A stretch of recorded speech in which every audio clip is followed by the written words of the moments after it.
Does the federal government have lawful authority to make any restrictions on our guns and ammunition? No. Most people assume that they do, since that's what the federal government has been doing, but they don't have lawful authority. I'll show you. Let's look first at when the federal government started restricting firearms. It was in 1927 when Congress banned the mailing of certain weapons.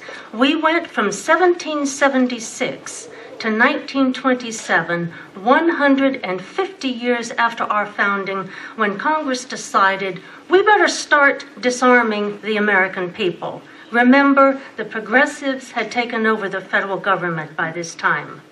In 1934, the federal government started regulating gangster weapons. In 1938, Congress told gun dealers they had to get a federal firearms license and maintain records of the names and addresses of persons who bought firearms. Restrictions on gun ownership have increased, and we now have a president and powerful political forces who want to disarm us entirely. So what are we going to do about it? Are we going to beg for crumbs and ask them to please let us keep some of our weapons if we get a license and pass their background check? Some of you may have seen the letter from the Utah Sheriff's Association. It is shameful because it begs Obama to let Congress decide what regulations to impose, and don't do it by executive order, please, Mr. President. But we must make a principled resistance. To do that, we must learn the applicable principle. So let's see what our Constitution says about whether the federal government has lawful authority to impose gun control. Now here is an interesting but little known fact about our Constitution. It is one of enumerated powers only. When we, the people, ordained and established the Constitution, we created the federal government. It is our creature. We are the creator. It is the creature. It is not our master. That's right. We listed, itemized, enumerated every single power we delegated to the federal government. That's why the Constitution is so short.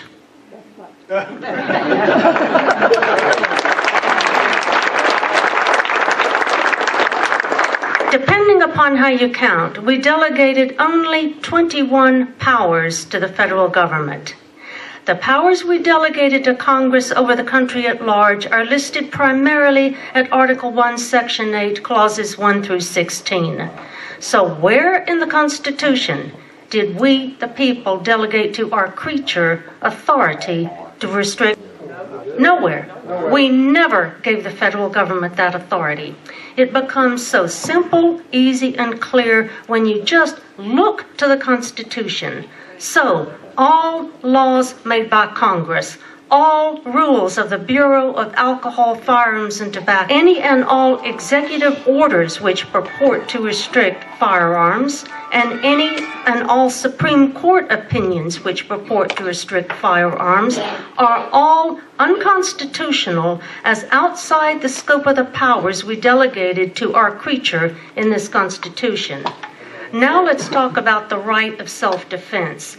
Our natural right to defend ourselves, our families, and our communities from attack is as old as human history. The Declaration of Independence at the second paragraph says our rights come from God. And it is God who gave us the right to defend ourselves with lethal force if necessary. The Second Amendment is not the source of our right. It merely recognizes that the right is to be free from any interference whatsoever by the federal government. What is it about the word infringe that we do not understand? Our framers were all for an armed American people. They understood that arms are our ultimate defense in the event the federal government oversteps its bounds.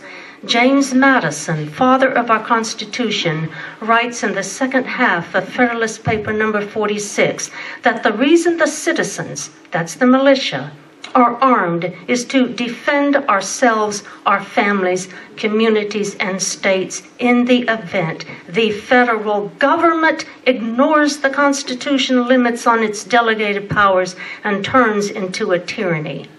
Now let's look at the early days of our republic. Our framers thought a heavily armed citizenry was a wonderful idea. I'll give 3 examples proving this. The militia fought in our war for independence. In the movie Patriot, Mel Gibson's character commanded a South Carolina militia. These were civilians who took up arms against the British. Everyone knew that the militia was the armed citizens, farmers, shopkeepers, blacksmiths, clergy.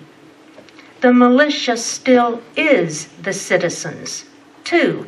Do you know what a letter of marque and reprisal is? Article 1, Section 8, Clause 11 authorizes Congress to grant letters of marque and reprisal. That clause permits Congress to authorize privately owned armed ships to make war on our enemies. During the depredations of the Barbary pirates during the administration of Thomas Jefferson, Congress issued a letter of marque and reprisal authorizing a privately owned armed ship to go make war on the Barbary pirates. In the War of 1812, when the British attacked us, Congress issued letters of marque and reprisal authorizing privately owned armed ships, privateers, to attack British ships. These privateer ships were as heavily armed as the ships of our own Navy. Our framers had no problem with we, the people, being as heavily armed as our regular military. That is because they did not see themselves as our rulers. Now let's see where the Constitution granted authority to Congress to require all able-bodied adult male citizens to get armed. Article 1, Section 8, Clause 16. Pursuant to that clause, in 1792, Congress passed the Militia Act of 1792. This act required all able-bodied male citizens, except, of course, for federal officers and employees, between the ages of 18 and under 45, to buy a rifle, ammunition, and report for training in their local militia. As Section 1 of the Militia Act of 1792 shows, the militia is the civilian citizens. So our framers thought it such a fine idea that the American people be armed that they required it by law. And they contemplated an American people who were so heavily armed that they could be privateers and wreak vengeance on our enemies under letters of marque and reprisal. That is the Constitution our framers gave us. That is the Constitution we still have. Now we must invoke it. There are ominous signs all around us. Why are Obama and his henchmen trying to disarm us? What was the leading cause of unnatural death in the 20th century? Governments murdering their own people, democide.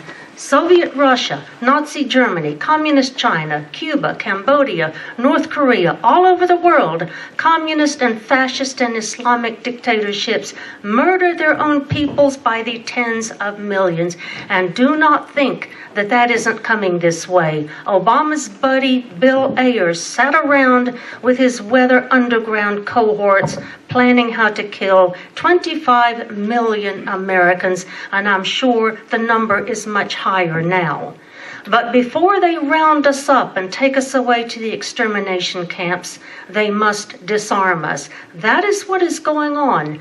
Ann Coulter pointed out recently that universal registration leads to confiscation, and confiscation leads to extermination. It always has. Why do you think they are so hell-bent on disarming us?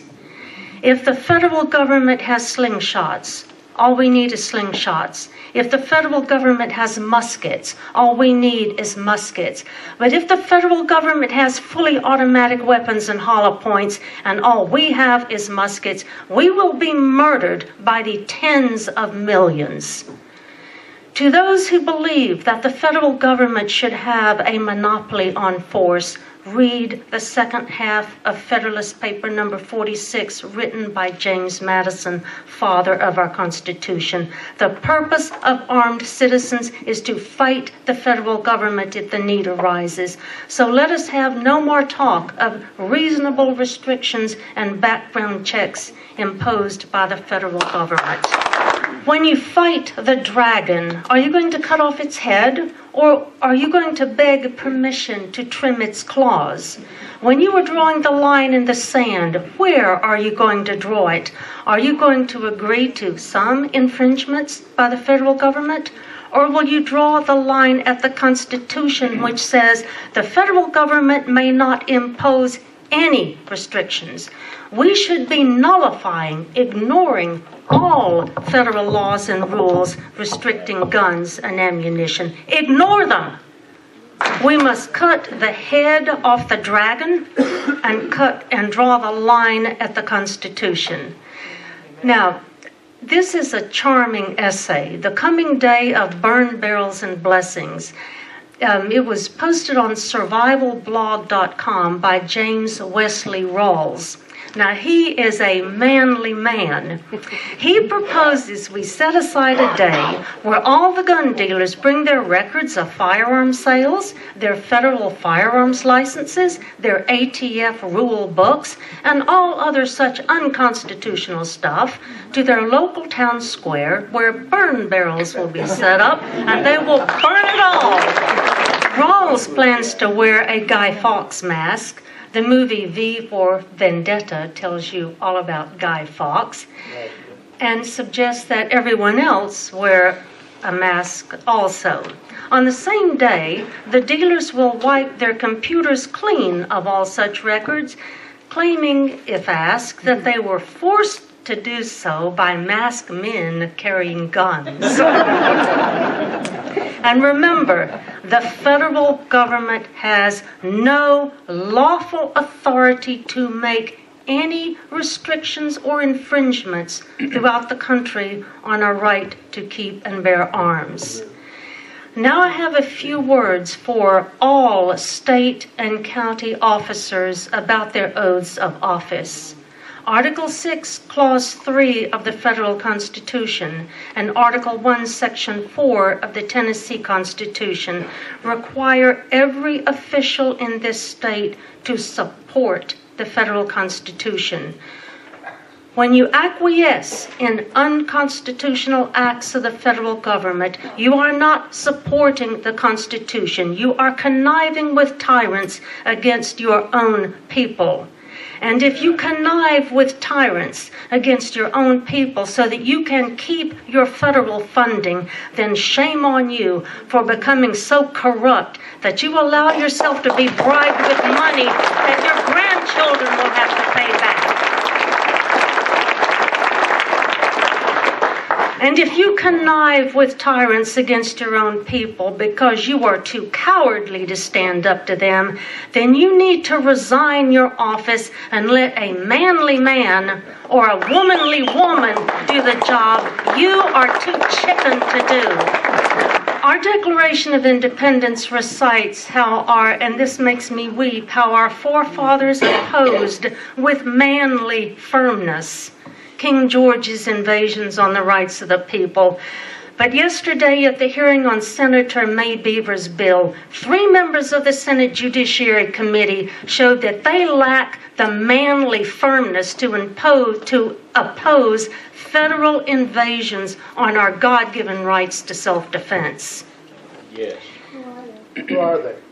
Tell us who they are. Brian Kelsey, Overby, and Finney. Throw them out of office. Now, a few words about the Tennessee Constitution and a state militia.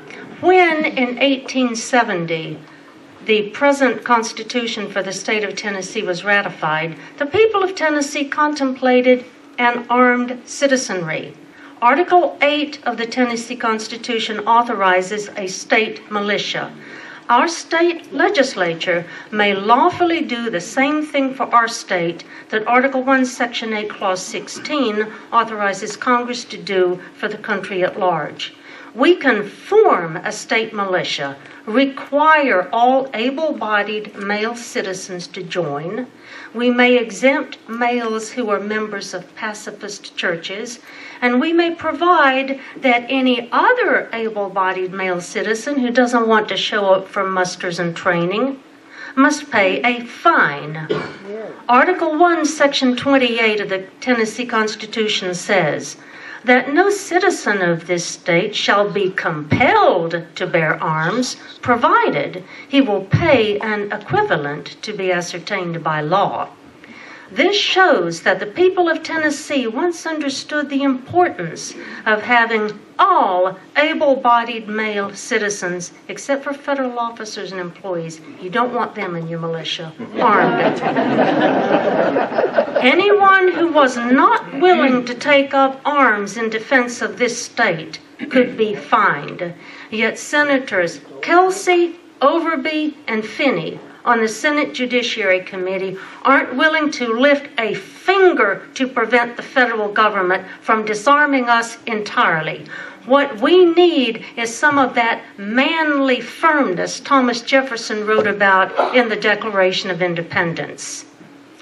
And now I have a dire warning about the Second Amendment. Our misplaced focus on the Second Amendment as being the source of our right to keep and bear arms is a looming disaster. I'll show you how judges on the Supreme Court look at this. Article 3, Section 2, Clause 1 gives federal courts judicial power over all cases arising under this Constitution. The Second Amendment is part of the Constitution.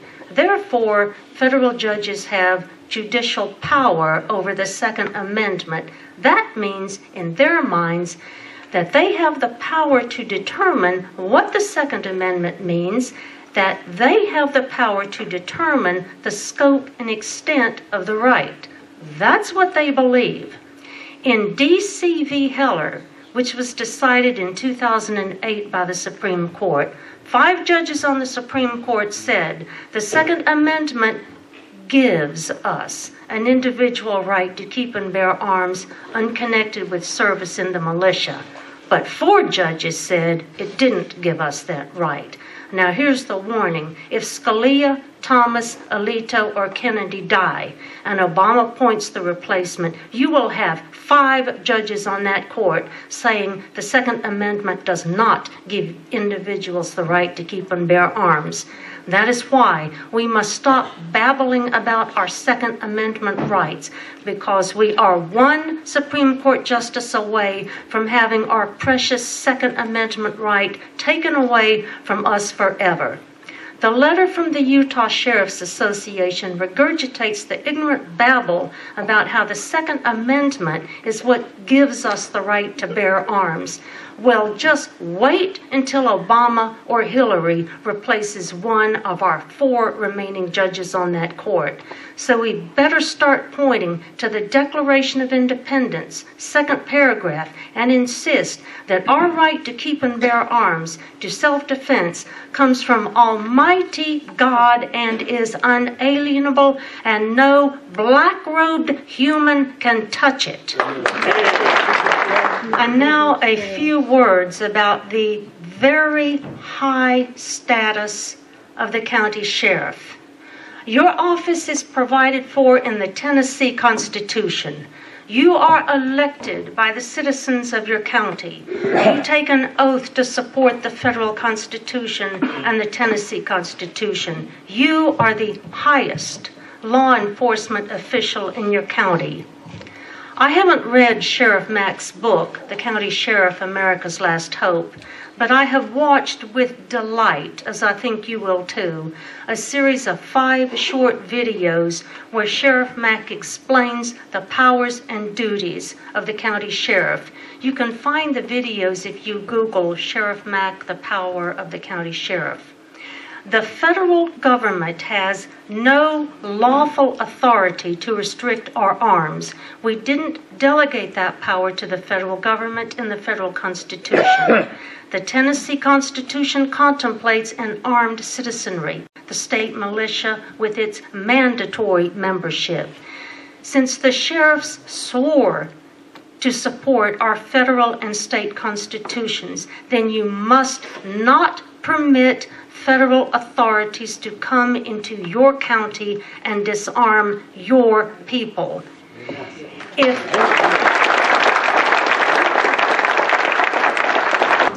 If our lace panty wearing Tennessee state legislators refuse to stand up with manly firmness to the lawless acts of the federal government as they attempt to disarm us, then our sheriffs really are our last hope. But you are not alone. You have the specific statutory authority, Section 38-3-102, to form your own posse with as many men in your county as you think proper. Sheriff Mack said he had 125,000 armed men in his posse. This is how you defend your people in your county in the event the federal government invades your county and attempts to disarm your people.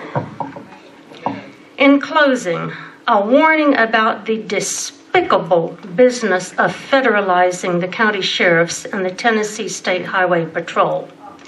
When Obama ran for office, he said he wanted a civilian national security force, which is, quote, just as powerful, just as strong, just as well funded as the military, end quote. Why does he want a civilian national security force? I'll show you. Congress holds the power over our military. Pursuant to Article 1, Section 8, Clauses 11 through 16, Congress is the one who declares war, determines the funding, and makes the rules for the governance of the military. Under the Constitution, the President is merely the Commander-in-Chief. The Federalist Papers say that Commander-in-Chief is merely the top general. Congress controls our armed military. Obama wants a powerful armed force over which he has total and exclusive control. The Department of Homeland Security is an executive agency under his control, and that is the vehicle he is using to federalize state and county law enforcement by putting them under the control of Homeland Security.